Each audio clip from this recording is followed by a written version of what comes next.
সফলতার কোনো শর্টকাট হয় না, হয় অনেক কাঠখড় পুড়িয়ে জীবন যুদ্ধের প্রতিটি অধ্যায়ে নিজেকে প্রমাণ করে করে একটু একটু করে আপনি সফল হবেন, একটু একটু করে আগাবেন। ইটস এ জার্নি, এটা কোনো ডেস্টিনেশন নয়। এবং সফল হওয়ার পথ পরিক্রমায় কোনো লিফট নেই, সিঁড়ি বেয়ে উপরে উঠতে হয়। কি বেয়ে? কিন্তু আমরা সফল হতে চাই কিভাবে? ডাইরেক্ট 100 তলা, এই তো আমি সফল, উপরে, সবার উপরে আমি, এইভাবে চাই সফলতাটা। সবার উপরে উঠে যাব, গোল্ড মেডেল গলায় পরাই দিবে, আমরা সাকসেসফুল না।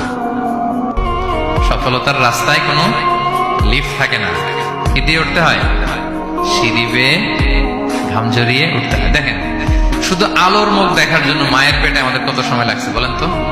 জাস্ট একটু লাইট, হ্যাঁ, 9 মাস 10 মাস সময় লাগছে শুধু একটু আলো দেখবো আমরা। একটু আলোর মুখ দেখার জন্য আমার লাগছে 9 মাস। আর এখানে আমরা শর্টকাট খুঁজি, খালি কি খুঁজি? সফলতার কোনো শর্টকাট নেই। অল্প এফোর্টে যারা সফল হতে চায় এরা কোনোদিন সফল হয় না। ইউসুফ আলাইহিস সালামের জীবনীটা একটু খেয়াল করেন, একটু একটু করে তিনি সামনের দিকে গিয়েছেন এবং সবশেষে ইজিপ্টের ফিনান্স মিনিস্টার হয়েছেন। এজন্য ধৈর্য ধারণ করতে হবে, নিজের সর্বোচ্চটুকু উজাড়